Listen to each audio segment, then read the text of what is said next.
بسم الله الرحمن الرحيم. السلام عليكم ورحمة الله وبركاته. أهلا بكم في المعجزة الكبرى.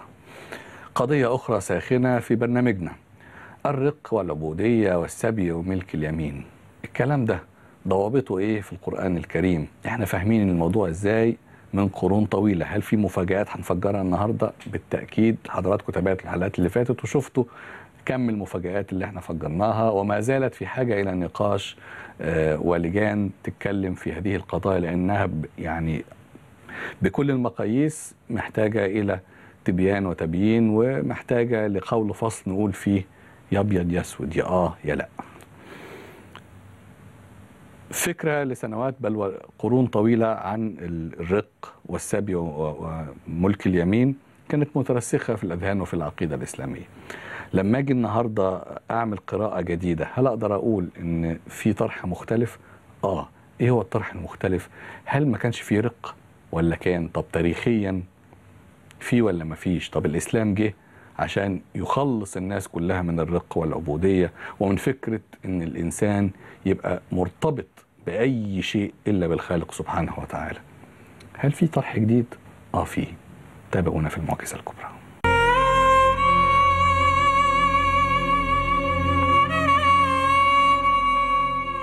أهلا بكم مرة تانية. النهاردة في المعجزة الكبرى هنتكلم عن العبودية والرق وملك اليمين. هل احنا فاهمين الموضوع بشكل مختلف ولا لأ؟ عندي أسئلة كتيرة جدا هتجاوب عن هذا السؤال. هل الإسلام بيقر مسألة العبودية ومسألة إن بعد ما ربنا يبعث النبي صلى الله عليه وسلم بفكرة التوحيد ونظرية الخالق الأعظم، توحيد هذا الخالق في كفة، ومسألة إن يبقى في ناس نسميهم عبيد وإماء كأن لهم رب مختلف غير الله، هل يستقيم الأمر؟ حضراتكم شايفين الموضوع كده منطقي ولا الألفاظ في القرآن الكريم محتاجة إن احنا نعيد قراءتها بشكل مختلف؟ تعالوا نجاوب عن كل هذه الأسئلة في هذه القضية الخطيرة: الرق والعبودية وملك اليمين، في المعجزة الكبرى مع ضيفنا المهندس عدنان الرفاعي، الكاتب والمفكر الإسلامي. السلام عليكم. وعليكم السلام ورحمة الله. أولا هسأل حضرتك كالمعتاد عن رأيك وبعدين تقول لي الأسانيد. يعني أنا عارف إن حضرتك بتقول إن إحنا فاهمين الموضوع بشكل مختلف، وإن الإسلام لا يقر مسألة العبودية لغير الله ولا الرق لغير الله. طيب تاريخيا قبل نزول الإسلام وقبل نزول اقرأ على النبي صلى الله عليه وسلم، مش كان في شبه الجزيرة العربية وفي القبائل العرب المختلفة، بل وفي التاريخ الإنساني كله، حتى في القرون اللي قبل بعثة النبي صلى الله عليه وسلم، مش كان في رق وكان في عبودية؟ نعم. بل ده أنا هقول لحضرتك ده بعد كمان وفاة الرسول بقرون طويلة. مش دولة مثلا زي الولايات المتحدة الأمريكية ودول أخرى كثيرة جدا قامت على استجلاب سفن من أفريقيا فيها ناس اتخطفت من هذه القارة البكر ولا ذنب لهم إلا أنهم كانوا بسطاء وكانوا على قد حالهم وكانوا لسه الحضارة ما وصلت لهمش، فاتخذوا كده غصبا واتشحنوا كما يعني مش، أنا آسف مش عايز أقول اللفظ، كالحيوانات. واتربطوا بسلاسل وشحنوا إلى أوروبا وإلى أمريكا، وعلى أكتافهم قامت يعني مجهودات كبيرة وكثيرة في إعمار الأرض وحرثها وزرعها والقيام يعني بالشاق جدا من الأعمال. إذن حتى قبل الرسول صلى الله عليه وسلم وبعد الرسول صلى الله عليه وسلم كان في ما نسميه الرق أو العبودية. حتى في فقهنا، حتى في فقهنا أبطلت بأحكام فقهية كثيرة. جميل جدا. هنا المأساة. حضرتك شايف أن الأحكام الفقهية اللي عندنا في الدين الإسلامي الحنيف لا تقر هذه العملية، ومفروض بعد نزول الإسلام ما يبقاش في حاجة اسمها لا رق ولا عبودية؟ نعم. طب اتفضل. بسم الله الرحمن الرحيم. الحمد لله وسلام على عباده الذين اصطفى.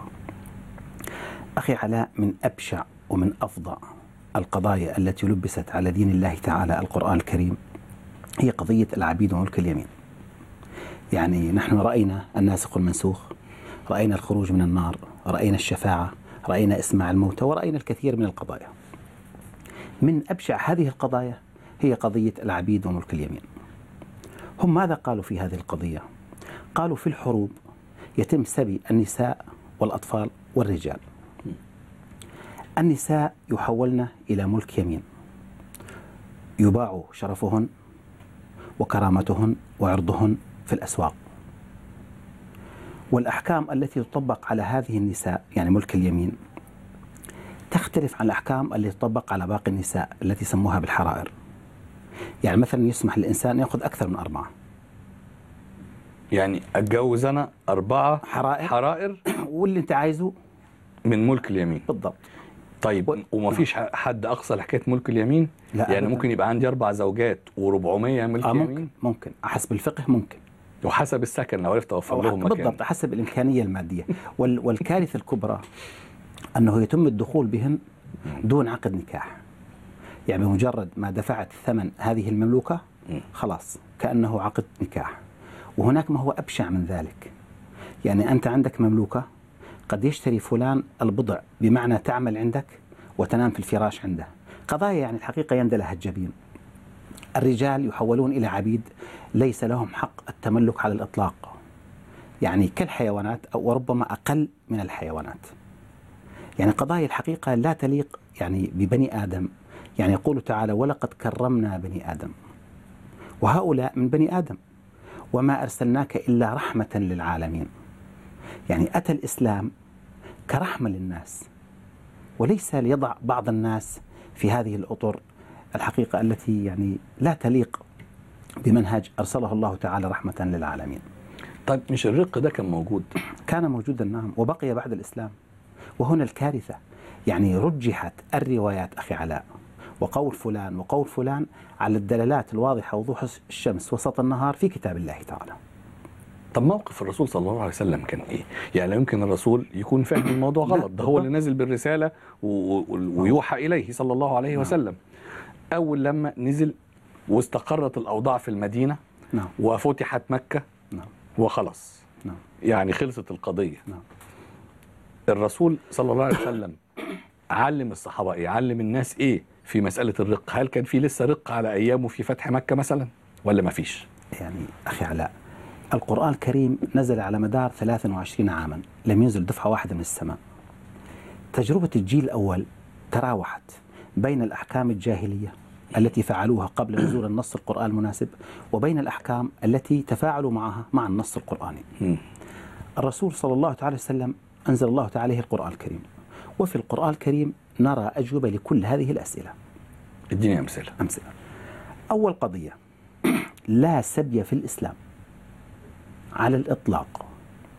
يعني إذا كان الرجل المقاتل الذي يقاتلون يقول الله سبحانه وتعالى عنه فإذا لقيتم الذين كفروا في المعركة يعني فضرب الرقاب حتى إذا أثخنتموهم فشدوا الوثاق فإما منا بعد وإما فداء حتى تضع الحرب أوزارها.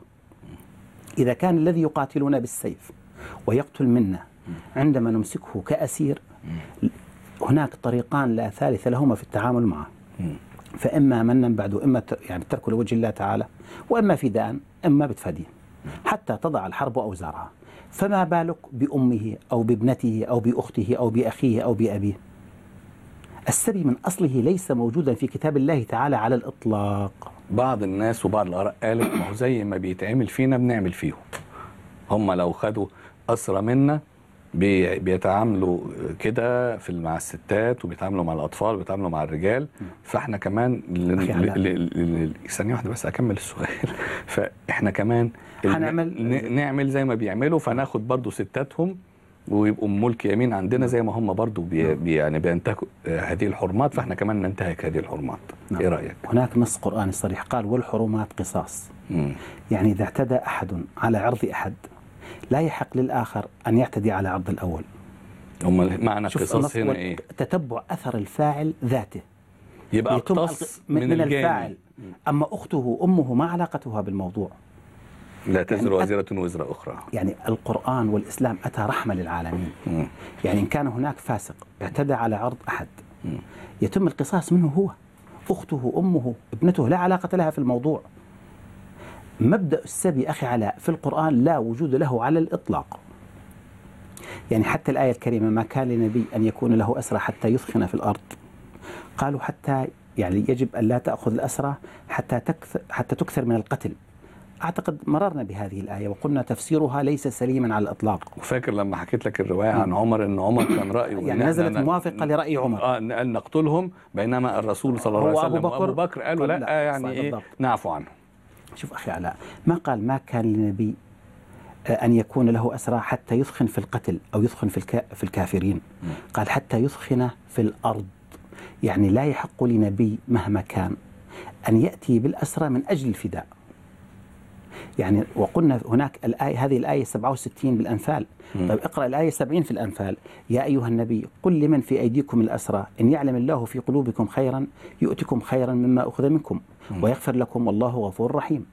إن كان حكمهم القتل فما داعي لهذه الآية الكريمة؟ يعني القضية واضحة في النص القرآني، لا سبي في القرآن ولا وجود لهذا السبي على الإطلاق. يعني هذه المقدمة الأولى التي احتجوا بها. قضية ثانية احتجوا بها، قالوا يتم الدخول على ملك اليمين دون عقد نكاح. نقول لهم في القرآن الكريم القضية عكس ذلك. يعني قوله تعالى: ومن لم يستطع منكم أن ينكح المحصنات المؤمنات فمما ملكت أيمانكم من فتياتكم المؤمنات والله أعلم بإيمانكم بعضكم من بعض فانكحوهن بإذن أهلهن وآتوهن أجورهن. فتياتكم مين بقى؟ سنأتي على هذه الآية وبالتفصيل، لأنهم احتجوا بهذه الآية على يعني سنأتي نحن هنا أخي علاء. أريد أن ألقي الضوء، فقال فانكحوهن، إذن عقد نكاح بإذن أهلهن، إذن أهلها يعني أهلها لهم دور في الموضوع، وآتوهن أجورهن يعني اللي هو المهر. ويقول في مكان ثاني: وأنكحوا الأيام منكم والصالحين من عبادكم وإمائكم. إذن العباد والإماء وملك اليمين ارتبطت بعقد النكاح.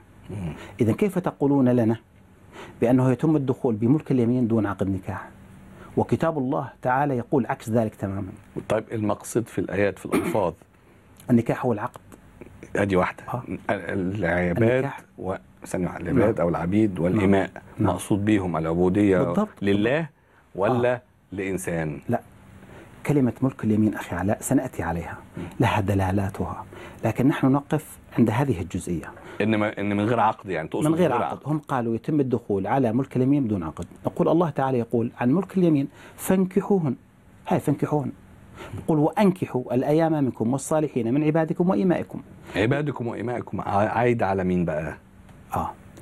نحن لا ننكر وجود ملك يمين في القرآن، يعني وردت ملكة أيمانكم مرات عديدة في كتاب الله تعالى، لكن ماذا تعني أخي علاء؟ هذه القضية سنأتي عليها بالتأكيد. هناك آيات قرآنية لا نستطيع أن نقفز فوقها.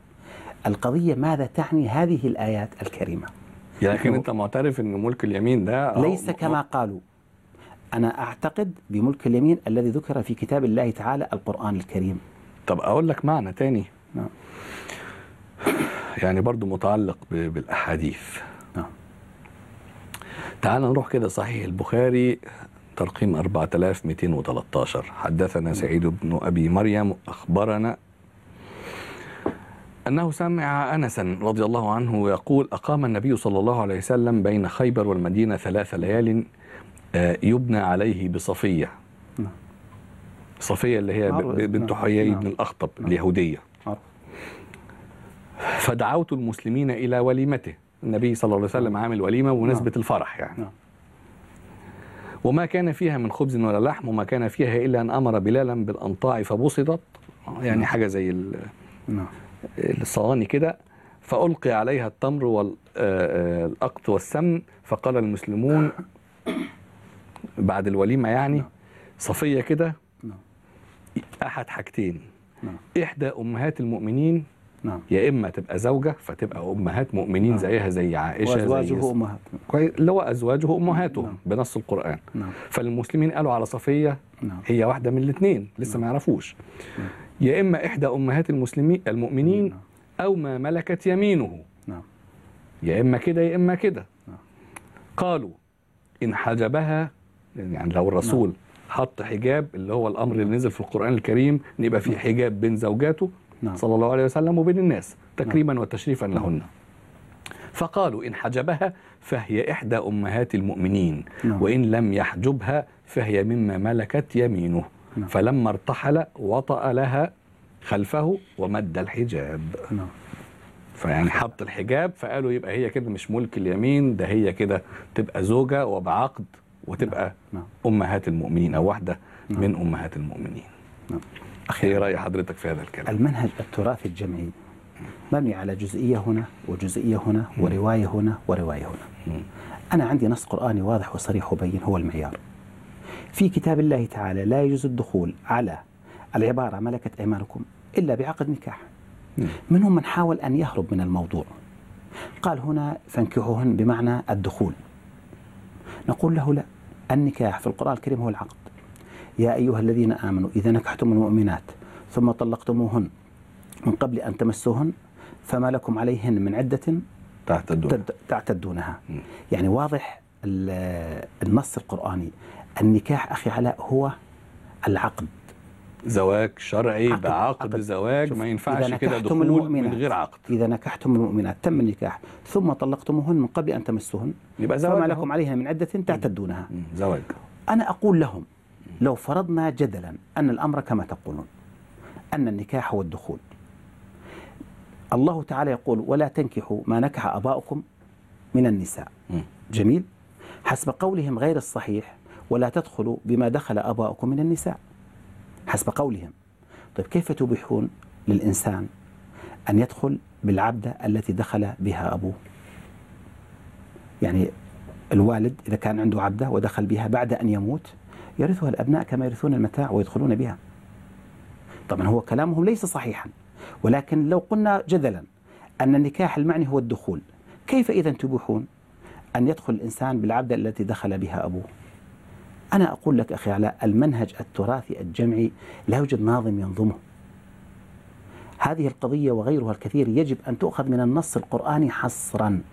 تعرف أن هذا الفكر حتى أثر النهاردة في القرن اللي احنا بنتكلم فيه على تصرفات بعض المسلمين من المثيرين في دول كثيرة جدا، لما بيجيبوا بعض العاملات من دول فقيرة من جنوب شرق آسيا دون ذكر يعني مناطق أو بلاد بعينها، ولكن اللي حاصل ان في مناطق كتيرة بتبقى فقيرة جدا، الناس محتاجة الى شغل او الى عمل، فيعني بيروحوا بالالاف المؤلفة في دول كثيرة جدا اسلامية يشتغلوا عند هذه الاسر، وللاسف الشديد بينظر اليهم على اساس ان هم مش بني ادمين، ده هم يعني كده احسن حاجة ليهم ان هم ملك اليمين، ما انا مصيرها في ايدي وانا اللي بوكلها وبشربها وببيتها وبصرف عليها. ما يشفع له، ويجد في الروايات ما يشفع له.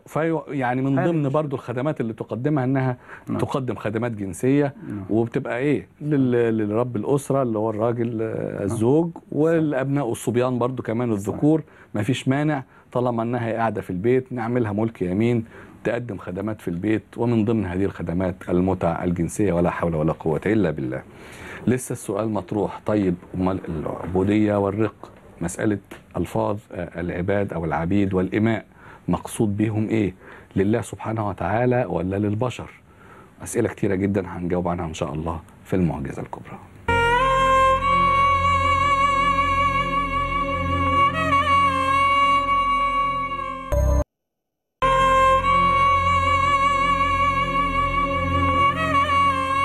أهلا بكم مرة تانية في المعجزة الكبرى. يا ترى مسألة العباد والإماء مقصود بيها لله ولا لحد غير الله؟ يعني نفسي نقف على الألفاظ كده زي في المقدمة لما قلنا إن مسألة السبي لازم يكون لها معنى، الرق لا لازم نقف على معناه، العبودية، العبيد، العباد، الإماء. قلنا إن السبي أحيانا بيبقى يعني بيوصل للناس معنى انه ما دام دخلنا على قبيله، على ناس في معركه وانتصرنا عليهم فقتلنا مثلا رجالتهم، هناخد ستاتهم بعد ما قتلنا رجالتهم او اسرناهم، خلاص دول بقوا سبي، من حقنا يتوزعوا على الناس اللي انتصروا في المعركه، كل واحد ياخد واحده او اتنين يعاشرها جنسيا وتبقى ملك اليمين بتاعته دون عقد، دون زواج، دون نكاح، دون اي حاجه. الكلام ده منضبط ولا مش منضبط؟ كلام محتاج كلام. اتفضل. أخي علاء، إذا نحن فندنا مقدمتين. قالوا السبي، قلنا لهم لا يوجد سبي في القرآن على الإطلاق. قالوا يتم الدخول دون عقد نكاح، قلنا لهم هذا كلام غير صحيح، وأتينا بالآيات التي تبين هذه الحجة. المقدمة الثالثة التي انطلقوا منها في هذه القضية التي لبسوها على كتاب الله تعالى، قالوا العبد لا يملك، يعني لا يحق له التملك، واستشهدوا بآية كريمة هي قول الله تعالى: ضرب الله مثلا عبدا مملوكا لا يقدر على شيء.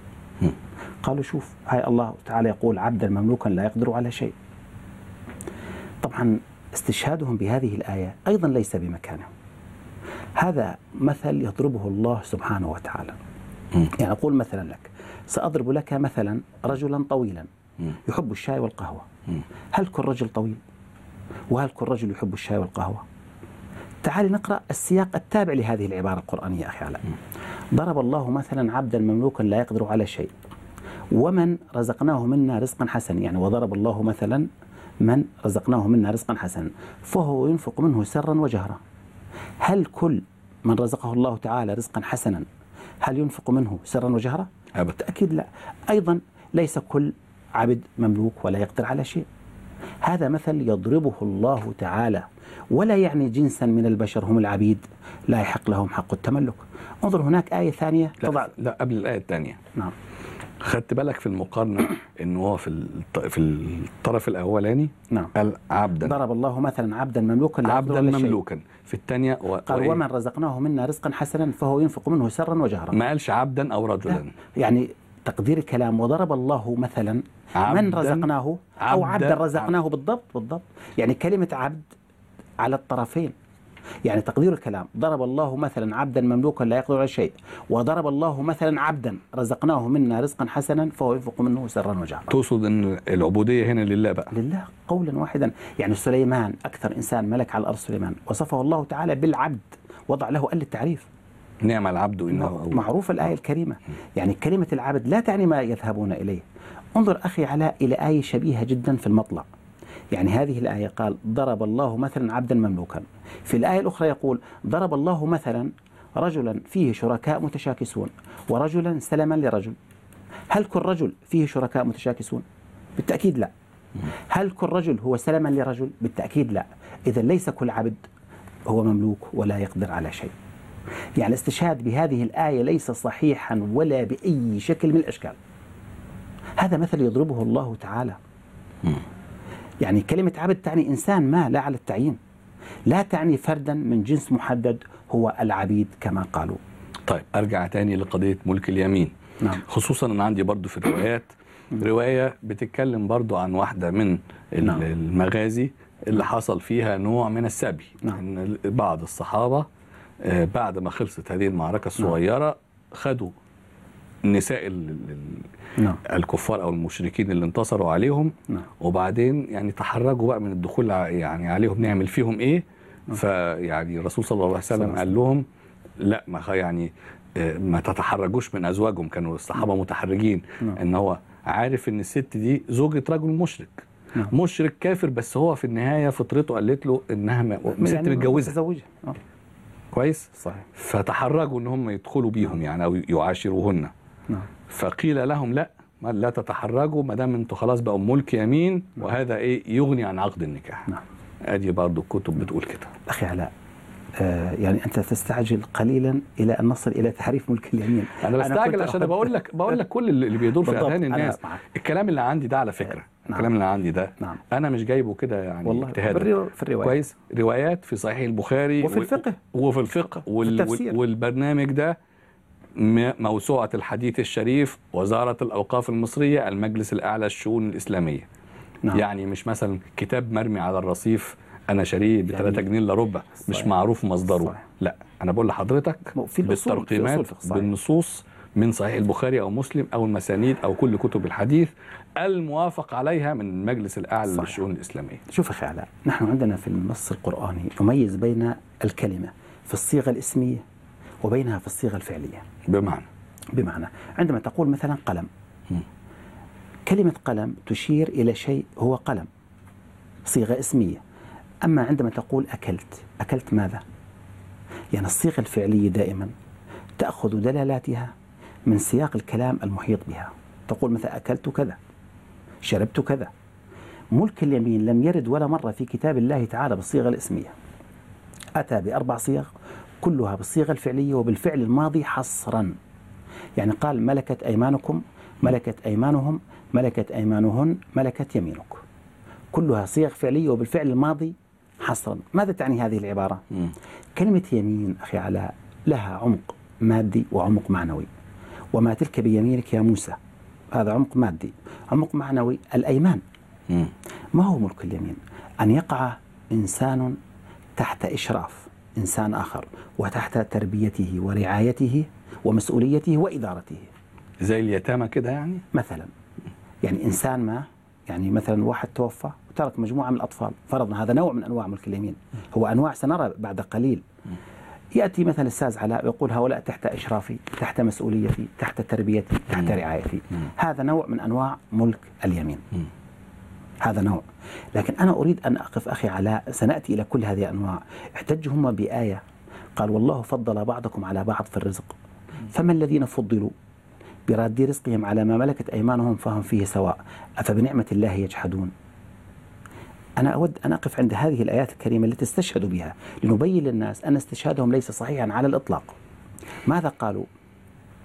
قالوا كما أنكم لا تعطون ملك اليمين ولا يملكون شيئا، كذلك أنتم لا تملكون شيئا في هذا الكون. يعني استشهدوا فيها على مسألة في العقيدة.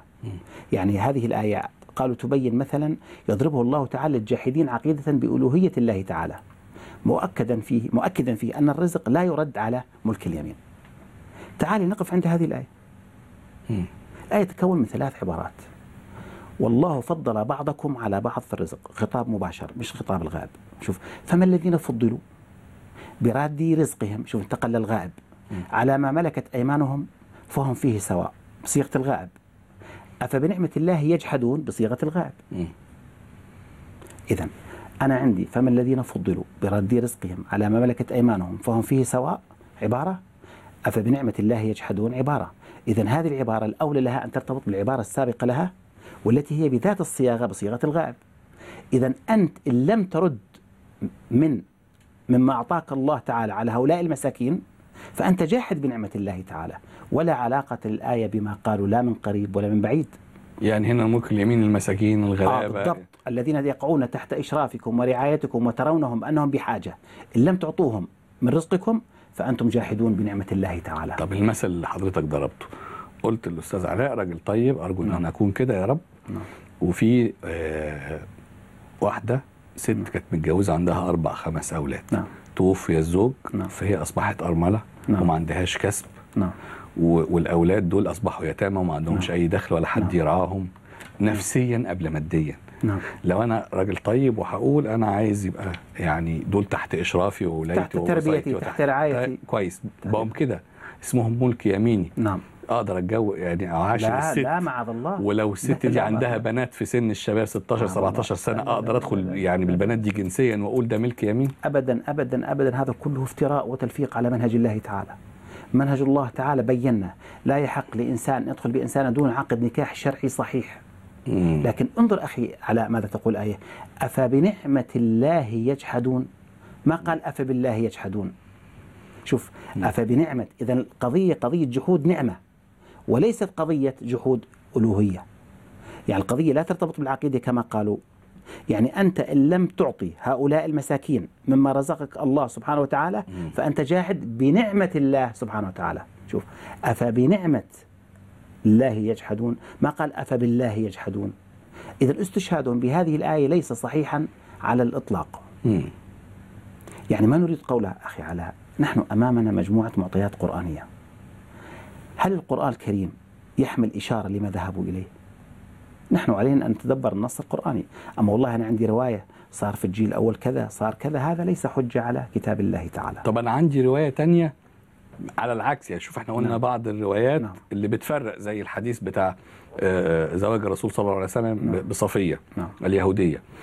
إنه الصحابة قالوا هي واحدة من الاثنين، يا إما أمهات مؤمنين لو عمل لها حجاب أو ملك يمين. كويس. في نفس برضو البخاري في النكاح 5141 حدثنا عن سهل أن امرأة أتت النبي صلى الله عليه وسلم فعرضت عليه نفسها. يعني عايزة أنه يتزوجها. ولا في معنى كده؟ صحيح. كويس. فالرسول قال فقال ما لي اليوم في النساء من حاجة. يعني لا ما. فقال رجل يا رسول الله زوجنيها، نعم. جوزها لي، نعم.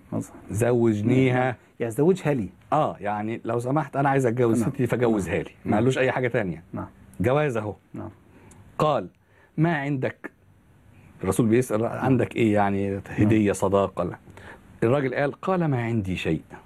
نعم. قال اعطيها ولو خاتما من حديد، يعني نعم. ان شاء الله حاجه بس زينه نعم. كده، منظر هديه يا اخي. الراجل رد قال ما عندي شيء. نعم. قال فما عندك من القرآن؟ نعم. فالراجل رد قال عندي كذا وكذا، عدد الصور اللي هو حافظها. فالرسول رد عليه قال فقد ملكتها، فقد ملكتك.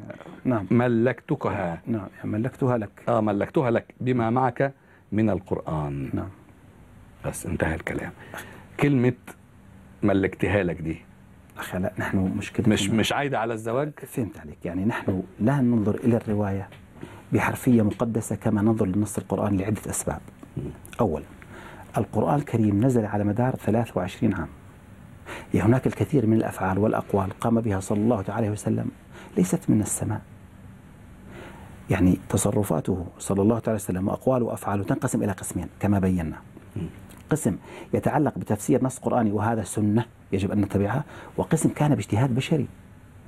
يعني القرآن الكريم لم ينزل دفعة واحدة. طيب كان أحدهم يأتي إلى الرسول صلى الله عليه وسلم ويقول يا رسول الله أريد أن أتزوج بامرأة أبي مثلا، بعد طبعا أن توفى وانتهي، كان يقره على ذلك إلى أن نزل قول الله تعالى ولا تنكحوا ما نكح آباؤكم من النساء. كان أحدهم يتزوج أكثر من 4 إلى أن قال الله تعالى مثنى وثلاث ورباع. كان أحدهم يجمع مع زوجته أختها إلى أن قال وأن تجمعوا بين الأختين. يعني هذه الروايات أولا إن صحت، ثانيا أفرض صحت، هل هي قبل نزول النص القرآني المناسب للقضية أم بعد نزول النص القرآني؟ يعني باختصار شديد هي ليست حجة على كتاب الله تعالى. التشريع يؤخذ من كتاب الله تعالى. هذه الروايات التي يتوافق منها مع كتاب الله تعالى نعم نستفيد منها لفهم دلالات النص القرآني ممكن.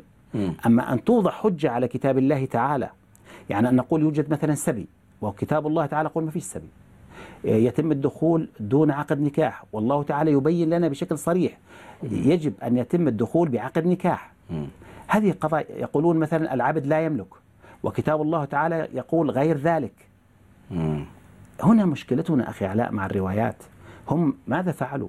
جعلوا من هذه الروايات حجة على القرآن، وأصبحوا ينظرون إلى كتاب الله تعالى من خلال منظار هذه الروايات، فشوهت الصورة أمام عيوني.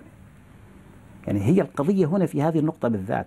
أنا فليعطوني دليلا واحدا من كتاب الله تعالى لكل المقدمات التي انطلقوا منها، فليقول لي هذه آية من كتاب الله تعالى تشير مجرد إشارة إلى السبي، وهذه آية من كتاب الله تعالى تشير مجرد إشارة إلى الوطئ بدون عقد نكاح، وهذه إشارة من كتاب الله تعالى تشير إلى أن إنسانا على وجه الأرض لا يحق له التملك. حين ذلك أنا سأقول أنا معكم مهما كانت الروايات. مهما كانت الروايات. أما تأتي لي روايات كثيرة وبالآلاف وهي متناقضة أصلا فيما بينها. يعني أنت لو دخلت إلى روايات لن تصل إلى شيء. لذلك نقول لهم عودوا إلى كتاب الله تعالى فيه ستجدون ما تريدون. انت عارف طبعا حضرتك دلوقتي خدت لقب يعني قرآني وإنكار سنة، خدت يعني مع مرتبة الشرف. يا أستاذ علاء، محمد صلى الله عليه وسلم كان قرآنا يمشي على الأرض. انظر ماذا يقول تعالى وإذا ذكر الله وحده، يعني قرآن بس، اشمأزت قلوب الذين لا يؤمنون بالآخرة، وإذا ذكر الذين من دونه، يعني كهذه الروايات، إذا هم يستبشرون. لا بس الآية أعتقد كان بتنصب على فكرة التوحيد والشرك والأصنام وي هي نفسها. وإذا ذكر الله وحده، يعني تعالوا إلى القرآن الكريم لنجعله معيارا لنا لوحده. لا ده تفسير حضرتك. لا بس واضح الآية. وإذا ذكر الله. طيب آية ثانية حكيناها تلك آيات الله نتلوها عليك بالحق، القرآن. فبأي حديث بعد الله وآياته يؤمنون، يعني بعد القرآن. ويل لكل أفاك أثيم يسمع آيات الله تتلى عليه ثم يصر مستكبرا كأن لم يسمعها. القرآن واضح أخي علاء وجلي. ألم يقل الله تعالى ونزلنا عليك الكتاب تبيانا لكل شيء؟ طيب كيف لا يكون تبيانا لقضية العبيد والمكلمين؟ تقصد المشكلة في الطريقة اللي احنا قرينا بها القرآن. بالضبط.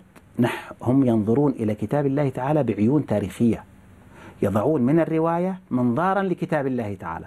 يضعون دلالاتها حجة على كتاب الله تعالى فتتشوه الصورة. طيب أرى لك حديث تاني في صحيح البخاري في أيضا باب النكاح 5064. حدثنا قال أخبرني عروة أنه سأل عائشة عن قوله تعالى وإن خفتم ألا تقسطوا في اليتامى فانكحوا ما طاب لكم من النساء مثنى وثلاث ورباع فإن خفتم ألا تعدلوا فواحدة أو ما ملكت أيمانكم ذلك أدنى ألا تعولوا. فهي قالت يا ابن أختي اليتيمة تكون في حجر وليها نعم. فيرغب في مالها وجمالها يريد أن يتزوجها بأدنى من سنة صداقها نعم. فنهوا أن ينكحوهن إلا أن يقسطوا لهن فيكملوا الصداق وأمروا بنكاح من سواهن من النساء. أخي علاء، هذه الرواية ضعها في ميزان هذه الآية الثالثة في سورة النساء ستجد أنها موضوعة من أولها إلى آخرها. وعندما نتحدث عن مسألة تعدد الزوجات سأثبت لك بأكثر من بند وبأكثر من شرط أن هذه الرواية موضوعة من أولها إلى آخرها. يعني مثلا على السريع، وهو اليتيمة عندما تبلغ النكاح لا تصبح يتيمة. وابتلوا اليتامى حتى إذا بلغوا النكاح لا يتم بعد احتلام. يعني الرواية موضوعة من أولها إلى آخرها. ثم ماذا تقول الرواية؟ يعني إذا أنتم أحدكم أراد أن يتزوج يتيمة ولم يعطيها صداقها فليدعها وليأخذ غيرها مثنى وثلاث رباع. هل يعقل يا أخي أن الله تعالى يأمر الناس بالابتعاد عن النكاح من اليتيمة؟ هذا ضد اليتيمة وليس مع اليتيمة. هذه رواية مرفقة حتى على عائشة رضي الله تعالى عنها. يعني تضع هذه الرواية، سنأتي إلى هذه الرواية إن شاء الله تعالى في مسألة تعدد الزوجات، لكن انظر إلى هذه الرواية. جعلوا من هذه الرواية معيارا لفهم هذه الآية الكريمة فأعرضوا عن الشرط وأن خفتم ألا تقسطوا في اليتامى، هذا شرط. فانكحوا ما طاب لكم من نساء مثنى وثلاث رباع، هذا جواب الشرط. طب اربط لنا فعل الشرط بجواب الشرط. أتت هذه الرواية فأعرضوا عن تعلق فعل الشرط بجواب الشرط. وتعدد الزوجات في القرآن يختلف عنه في الموروث الفقهي. لماذا؟ من أجل هكذا روايات موضوعة جعلت حجة على كتاب الله تعالى وعلى صياغته اللغوية. حياتك إن شاء الله نعمل لك حلقة كاملة عن تعدد الزوجات ضروري، وعشان نوضح الموضوع للناس إن شاء الله. طيب عندي أسئلة حوالين الآية رقم 25 من سورة النساء، لكن تعالى ناخد فاصل وأسأل الأسئلة الصعبة عن الفرق بين المحصنات المؤمنات والفرق بينهم في الآية عن ما ملكت أيمانكم من فتياتكم المؤمنات. إيه الفرق بين المحصنات المؤمنات والفرق بين الفتيات المؤمنات؟ في عندي توصيفين في القرآن في نفس الآية النساء 25. إيه الفرق بينهم وهل الأحكام هنا بتختلف وهل الفهم ممكن يختلف ولا لأ؟ المشوار لسه طويل، ربنا يعيننا. تابعونا مرة تانية في المعجزة الكبرى.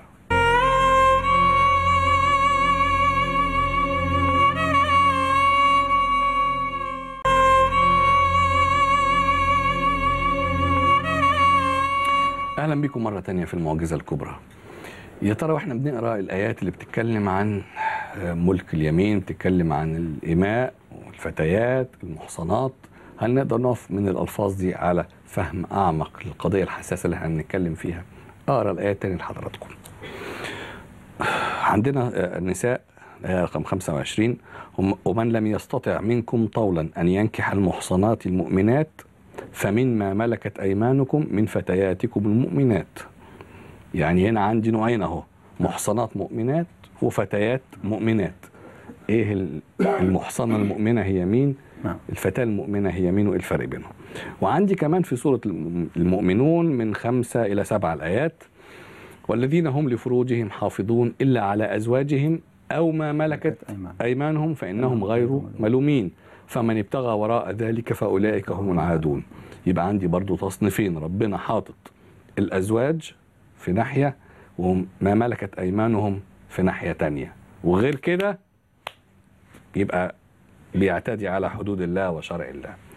ممكن بقى تفسر لي في الآية دي وفي الآيات دي وفي الآيات دي مين هم الفتيات ومين هم المحصنات ومين هم الأزواج ومين هم ملك اليمين؟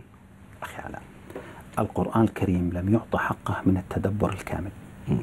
في القرآن الكريم هناك حقيقة غيبت 14 قرنا، وهي أن عقد الزواج يعني بين رجل وامرأة يتكون من نوعين. إن كان هناك تناظر في العقيدة فهو عقد نسميه زواج، زوجية يعني. وإن لم يكن هناك تناظر يسمى عقد ملك يمين. يعني الرجل عندما يكون مع المرأة في تناظر من العقيدة اسمه زوج المرأة واسمها زوجة للرجل. أما إن لم يكن تناظر لا تسمى زوجة، تسمى امرأة. تقصد في اللغة العربية إن في من القرآن قبيل فهم كلمة زواج إن يبقى لأن النظير نظير زوج، هو زوج النظير. إذا النفوس زوجت، يعني بالضبط. تقصد المعنى ده. يعني أنا هنا أريد أن أبين قضية: كل زوجة امرأة وليست كل امرأة زوجة. يعني مثلا إبراهيم عليه السلام قال امرأته، طبعا هي زوجة. أما عندما يقول زوجة يعني خلاص هناك تناظر في العقيدة. أما إن لم يكن هناك تناظر في العقيدة لا يقول زوجة.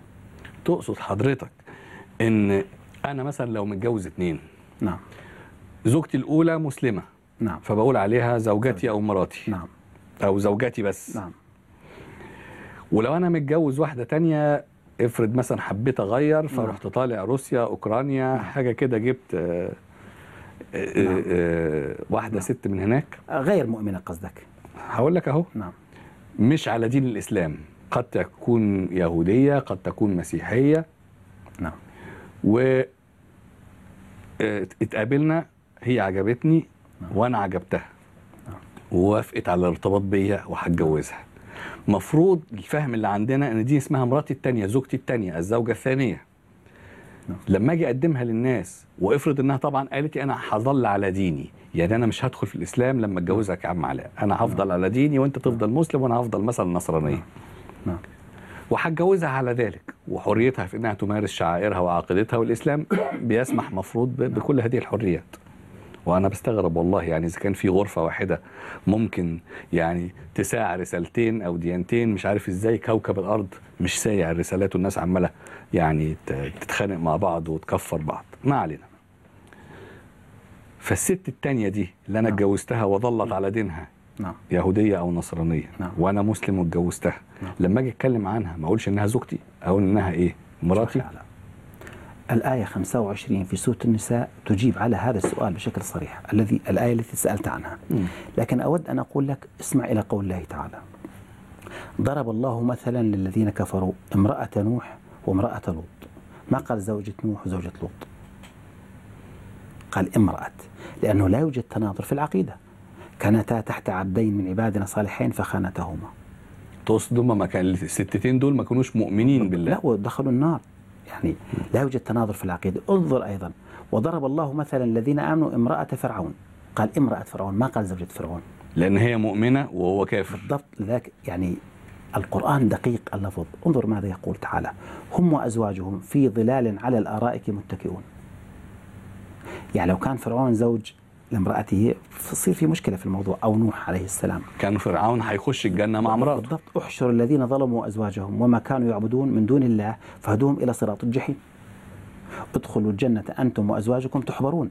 فلو كان فرعون زوج لامرأته، ولو كان نوح ولوط يعني أحدهما زوج لامرأته، لحدثت مشكلة هنا في هذه الآيات الكريمة. إذن في القرآن الكريم ميز لنا النص القرآني في عقد الزوجية بين عقد يتصف بالزوجية وعقد يتصف بملك اليمين. الآية 25 من سورة النساء تبين هذه القضية بشكل واضح وجلي. انظر ماذا يقول تعالى: ومن لم يستطع منكم طولا أن ينكح المحصنات المؤمنات فمما ملكت أيمانكم من فتياتكم المؤمنات. طب إيه الفرق بين دول؟ جايين فيها واحدة واحدة. وضعها جملة شرط: ومن لم يستطع منكم طولا أن ينكح المحصنات المؤمنات فمما ملكت أيمانكم من فتياتكم المؤمنات. وضعها جملة شرطية، يعني أنت لا يجوز أن تأخذ هذه إلا أنك لا تستطيع أن تحصل على المحصنات المؤمنات اللي هي المسلمات، سنأتي عليها بعد قليل. يعني تقصد أن المحصنات المؤمنات هم المسلمات. بالضبط. يعني واحد موجود في مكان ما في العالم لا يستطيع الزواج مسلمة. شوف وضعها جملة شرطية. رجع قال: والله أعلم بإيمانكم بعضكم من بعض. قضية إيمانية. رجع قال: فإذا أحصن يعني تزوجن فإن أتينا بفاحشة فعليهن نصف ما على المحصنات من العذاب. يعني أنا أقول المسلمات على وجه الأرض العقوبة واحدة. لماذا هذه عقوبتها النصف؟ لأنها ليست مسلمة وتتعلق مع المسلم بعقد نكاح. رجع قال ذلك لمن خشي العنة منكم، يعني ابعد عنها. يعني هذا يعني ضيق الموضوع، يعني فقط الذي يخاف أن يقع في الضرر الشديد. رجع قال وأن تصبروا خير لكم. لا ده أنا عندي كده أسئلة كتير بقى. فخمس أماكن بين لنا أن هذه المرأة المعنية ليست مسلمة. هنا عقد النكاح هذا نسميه عقد ملك يمين، بمعنى لا يوجد تناظر بين الرجل والمرأة. طبعا هنا بالتأكيد هي كتابية. لماذا؟ لأنه قال تعالى اليوم أحل لكم الطيبات وطعام الذين أوتوا الكتاب حل لكم وطعامكم حل لهم والمحصنات من المؤمنات والمحصنات من الذين أوتوا الكتاب من قبلكم. حلو. يبقى قال مؤمنات نعم باعتبارهم مسلمات، وقال محصنات من أهل الكتاب باعتبارهم الإحصان إحصان إسلام أخي علاء. يعني علينا أن نميز بين صفة الإيمان وصفة الإسلام. قال من فتياتكم المؤمنات، يعني من اللاتي يتحركن تحت إشرافكم وسعيكم وتملكون اليقين بأنهن مؤمنات، لأن صفة الإيمان ليست فقط في الإسلام، صفة الإيمان موجودة عند أهل الكتاب. يعني صفة الإيمان ليست حكرا على الرسالة الخاتمة، على أتباع الرسالة الخاتمة. مش عارف أنا الحتة دي لسه مش منورة عندي. ولو آمن أهل الكتاب لكان خير لهم. طيب ما آمنوش نعمل إيه؟ منهم المؤمنون. يعني صفة الإيمان ليست حكرا كما قلنا على دين دون آخر. لا ولا تقولوا لمن ألقى إليكم السلام لست مؤمنا تبتغون عرض الحياة الدنيا. لسه ما نورتش عندي دي. أيوه. ومن لم يستطع منكم طولا أن ينكح المحصنات المؤمنات فمما ملكت أيمانكم من فتياتكم المؤمنات. بالضبط. أنا عندي محصنات ومؤمنات. نعم. الإحصان هنا إحصان إسلام. إحصان إسلام؟ إحصان إسلام. ومن لم يستطع منكم طولا أن ينكح المحصنات المؤمنات، كلمة المحصنات تعني إحصان إسلام. ودليلنا أخي علاء قال فإذا أحصن عن ملك اليمين فإن أتينا بفاحشة فعليهن نصف ما على المحصنات من العذاب، يعني المسلمات. يعني المحصنات أو الإحصان إحصان إسلام، مش بيجي بإحصان زواج. لا، في إحصان زواج وإحصان إسلام وإحصان عفة وطهارة. مريم بنت عمران أحصنت فرجها، ده عفة وطهارة. يعني إحصان إما إحصان إسلام أو إحصان زواج أو إحصان عفة وطهارة. هنا إحصان إسلام. ومن لم يستطع منكم طولا أن ينكح المحصنات المؤمنات يبقى يدور على فمما بالضبط ملكت أيمانكم من فتياتكم. ليه بقى فتياتكم؟ كلمة فتاة تعني الذي يتحرك تحت إشرافك. يعني وإذ قال موسى لفتاه، يعني من فتياتكم، يعني من اللاتي يتحركن تحت رؤيتكم وتحت إشرافكم وتحت علمكم بأنهن مؤمنات. يعني ما تكونش أي واحدة. يعني أفهم أعلم بإيمانكم بعضكم من بعض. طب أنا هعرف من إنها مؤمنة؟ هو هكذا اشترط النص. يعني أنت عليك إن لم تجد مسلمة مؤمنة فأنت ما فيش مانع، حط جملة شرطية بس بشرط أن تتحرى عن قضية الإيمان. يعني فتياتكم اللاتي يتحركن تحت سعيكم وتحت إشرافكم وتحت علمكم بأنهن مؤمنات. ومش هيدي هذا الكلام في الآية أي معنى للسبي أو للعبودية والرق خالص. أخي علاء في 4 أماكن أبعدنا الله تعالى عن تلك، وضعها جملة شرطية صحيح؟ قال والله أعلم بإيمانكم. قال ذلك لمن خشي العنة منكم. قال وأن تصبروا خير لكم. يعني في هذا ليس عبثا. يعني لا يعقل أن الله تعالى يمنع الشباب أو ينهى الشباب عن الزواج، شاف أخي علاء، من جنس من البشر لسبب طبقي أو غنى أو فقر، إنما لسبب في العقيدة. لذلك عندما قال في بداية النص الذي سألت عنه والذين هم لفروجهم حافظون إلا على أزواجهم أو ما ملكت أيمانهم فإنهم غير ملومين، هنا يبين لنا عقدي نوع النكاح. لذلك وضع أو، انتبه ما قال و. هنا قضية هامة جدا أخي علاء. والذين هم لفروجهم حافظون إلا على أزواجهم أو ما ملكت أيمانهم. هنا يبين لنا نوعي عقد النكاح في هذه الآية، اللي هو الزواج بمسلمة. عقد النكاح الأول بالضبط المؤمنة المسلمة أو واحدة أخرى، يعني لا يوجد تناظر في العقيدة. وضع أو، لماذا وضع أو؟ لأنه وضعها جملة شرطية هناك. يعني لا تستطيع أن تأخذ هذه إلا بعد أن لا تستطيع أن تأخذ تلك. طيب لسه عندي أسئلة كتير جدا جدا جدا. حتى في سورة النساء في الآية 25 عندي ألفاظ عايز أقف عندها. محصنات غير مسافحات ولا متخذات أخدان. ازاي تبقى عليها نصف العقوبة، وليه نصف العقوبة طالما انها اساسا ممكن تكون غير مؤمنة بيها. لو انا قلت ان انا هأقر الاستاذ عدنان على اللي هو قاله في ان في عقدين للزواج، الزواج بالمسلمة وملك اليمين اللي هي علاقة زواج طبيعية جدا، بس الست دي اسمها مراتي مش زوجتي. ايه الفرق بين زوجتي ومراتي؟ ده اللي احنا اتكلمنا فيه، انها انا اتجوزتها انا مسلم، هي لسه كتابية ما اسلمتش. هنا هيظهر سؤال مهم جدا، طب الست اساسا ما هيش مسلمة، والحد اللي فيه اتيان الفاحشة حسب النص القرآني 100 جلدة اللي احنا بنتكلم عليهم، المفروض دول للمسلمة. لكن واحد اساسا لا يعترف بهذه الديانة ومش ماشي حسب هذا الشرع، طب ازاي ربنا يقول انها هتتعاقب برضه نصف طبقا طب ونص عقوبة ليه؟ طب هل ده يعني بيفتح الباب لان اللي متجوز واحدة مش مسلمة يبقى الزنا اسهل بالنسبة لها على اساس ان العقوبة هينة شوية واخدة نص عقوبة؟ يعني ما اعرفش، انا عندي اسئله كتيره جدا بصراحه، ومتاكد انها بتدور في اذهان حضراتكم ومش هنخليها تمر مرور الكرام. تعالوا نكمل الحلقه الجايه كل هذه الاسئله عشان نوصل للحقيقه في هذه القضيه الخطيره، في رق وعبوديه وسبي وملك يمين ولا لا؟ ولو في احنا فاهمينها ازاي، صح ولا غلط؟ لو فاهمينها غلط هتبقى كارثه من الكوارث اللي فتحنا فيها الكلام في هذا البرنامج لقرون طويله. احنا كنا فاهمين صح ولا كنا فاهمين غلط؟ نكمل المشوار إن شاء الله في المعجزة الكبرى. السلام عليكم ورحمة الله وبركاته.